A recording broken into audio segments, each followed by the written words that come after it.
opposite coloring. Like this central part will be darker and outer part will be lighter.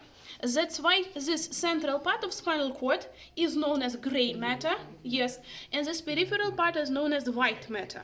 Why does it have such a coloring? Because gray matter is mainly formed by neuron bodies, and they are dark in color. White matter is formed by processes. Yes, I forgot to tell you about it. And these processes, especially axons, yes, they are covered by Schwann cells. Schwann cells. Schwann cells, they are light in color. And this, all the Schwann cells of one neuron, they form myelin sheath. Myelin sheath. That is responsible for nourishment, we said, protection, yes, and also speeds up conduction of nerve impulse. Yes, that's why all the somatic fibers, they are myelinated, means they are covered by myelin sheath. If we look later, and we discuss later autonomic nervous system, autonomic fibers, they are, not all of them are myelinated. There are non-myelinated fibers, they have gray color, and there are myelinated but not as much as somatic fibers. So due to the presence of the Schwann cells, myelin, white matter is white and gray matter is dark, it's darker in color. And so what? Gray matter in the spinal cord is H-shaped or butterfly-shaped, and two pairs of horns are distinguished in all the segments. In some segments also lateral horns are distinguished, but they are small. So in all the segments we can see anterior and posterior horns. And anterior horn, here we can see it, is broader and shorter. Yes, we see like very big part of gray matter here. Posterior horn, that's very small thing. It is longer and narrower. So that's how we can identify that this is anterior surface and this is posterior surface.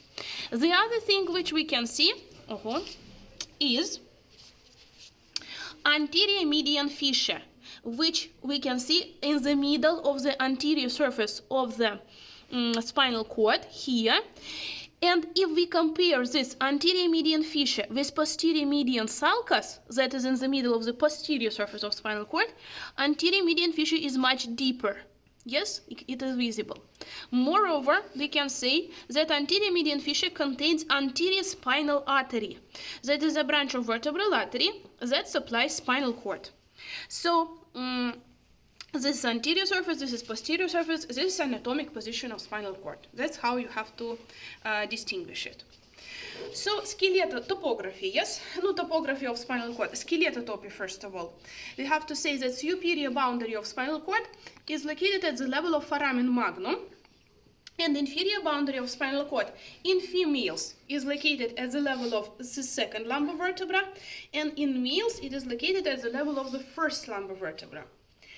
And yes, as we have already said, spinal cord consists of the segments. You have to know definition of the segment.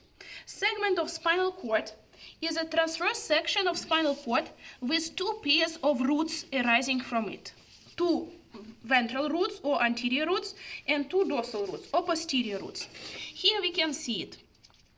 So this is posterior surface. So this one thing, this is dorsal root, and all the dorsal roots in spinal cord, they arise from posterolateral sulcus of spinal cord. So in the posterior surface we can see posterior median sulcus in the center, it's unpaired, and laterally two posterolateral sulci through which dorsal roots of spinal nerves they live. So this is one dorsal root, this is another dorsal root, and so on. Anteriorly, it's not quite clearly visible, but still we can try. Yes, anteriorly there are ventral roots. This is what? This is ventral root. Ventral roots of spinal nerves, they live through anterolateral sulcus. In the anterior surface of spinal cord, we can see, cannot see here, but we can see anterior median fissure and laterally two anterolateral sulci through which ventral roots of spinal nerves arise. So two dorsal roots and two ventral roots, transverse section. So this is segment of spinal cord. Dorsal root, one dorsal root and one ventral root of one side. They move laterally, join together at the region of intervertebral foramen and form trunk of spinal nerve. Yes, this is trunk of spinal nerve. You know that spinal cord is located inside the vertebral canal. Yes, so we know that in each vertebra, between body vertebra, что происходит? Алло? Да, да. Between body of vertebra and arch of the vertebra, there is vertebral foramen. So arch of the vertebra and body of vertebra, they are connected with each other by means of pedicles. And all the vertebral foramina of all the vertebrae in vertebral column, they form vertebral canal, yes, through which spinal cord passes.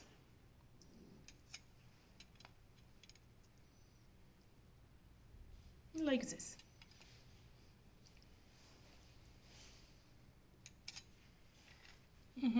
Like this. Spinal nerves, what this I told you, each one dorsal root and one ventral root join each other and they form spinal nerve. And when again we study structure of vertebrae, we were saying that above and below this vertebral notch, pedicles, sorry, there are vertebral notches, superior vertebral notch and inferior vertebral notch. So inferior vertebral notch of the upper vertebra with superior vertebral notch of lower vertebra, they form intervertebral foramen, yes, through which it is paired, through which spinal nerves exit. But we have already said that length of vertebral column does not correspond to the length of spinal cord. So spinal cord is shorter than vertebral column. First, during embryogenesis, they are equal in size. But then, with the time, vertebral column grows faster, spinal cord grows slower. And that's why we see this delay in growth, yes, of spinal cord. But each spinal nerve should live through its own intervertebral foramen. Like we can say that, for example, fourth thoracic spinal nerve should live between fourth and fifth thoracic vertebra, yes? First lumbar spinal nerve should live between first and second thoracic vertebra. But first lumbar segment, we'll talk about it later, of spinal cord is not located at the level of the first lumbar vertebra, yes? It is located higher. That's why we can see it also in this preparation. Spinal nerves of the upper segments, they go nearly horizontally, yes? And the lower we are, the more we see this oblique direction, yes, it gets declined and it goes obliquely downward. Is it clear? And even at the level of the second lumbar vertebra, here we can see it, the end of here we can see it, the last first coccygeal segment of spinal cord, it is the last. It is located at the level of the second lumbar vertebra, but there are still many nerves which haven't left through the intervertebral foramina yet, yes? So starting from the second lumbar and then all the rest lumbar, sacral, first coccygeal spinal nerves, they haven't left yet. They still have to continue moving downwards. That's why below the level of the second lumbar vertebra, we can see spinal nerves which move downward to reach the intervertebral foramina. This part of spinal cord is named, yes, coda equina or horse tail, because it looks like, it has like hairy structure and it looks like horse tail. This coda equina. But these are fibers, yes? They can be easily displaced. That's why if we need to perform lumbar puncture, yes, to take a sample of cerebrospinal fluid or to perform anesthesia, we do it at the level between second and third lumbar vertebra to avoid injury of segments of spinal cord. And nothing will happen with fibers because they will just be displaced laterally, yes, from the needle. Is it clear what I'm saying? Yes. Yes. Okay. If we compare sizes of segments of spinal cord, we were telling about it when we studied vertebral column. We were saying that vertebral foramina are the largest in the cervical part of vertebral column, and then they become smaller and smaller. And if we recall structure of the sacrum, we will even see that there is no canal, there is only fissure, yes, sacral fissure, so it's very narrow. It's because sizes of segments of spinal cord, they also decrease in lower direction, mainly at the expense of white matter. Why? Because spinal nerves leave, yes, these fibers leave, and number of white matter becomes smaller and smaller. And if we look at the last segments of spinal cord, here we can see it. Again, here we can see it. Starting from the L2 up to the first coccygeal, we can see that it becomes narrow and narrow, and it has a cone-shaped form, and it is named medullary cone. Medullary cone. Conus medullaris. Spinal cord, just like a brain, is surrounded by meninges or coverings. There are 3 coverings in both brain and spinal cord. So here we can see dura mater, the outermost and the thickest. It is dura mater. It surrounds spinal cord from all the sides. It is formed by connective tissue, and it mainly performs protective function. Then under the dura mater there is arachnoid matter. Here we can see it. It is like it has a shape of spider web, and it surrounds also spinal cord from all the sides. And under the arachnoid matter there is pia mater. It consists of the vessels. Yes. During embryogenesis, we can say that this dura mater belongs to lepta meninx, and this arachnoid matter and pia mater is pachymeninx. Between meninges, there are intermeningeal spaces. So between dura mater and arachnoid matter, there is subdural space. Between arachnoid matter and pia mater, there is subarachnoid space, and this subarachnoid space is filled in with cerebrospinal fluid that we can take for a sample. Yes, if we suggest bleeding, for example, in the brain, or any inflammation in the brain. And one more thing that is present in the spinal cord but is absent in the brain, one more space that is known as epidural space, spatium epidurale. It is located between dura mater from outside and periosteum or vertebral canal.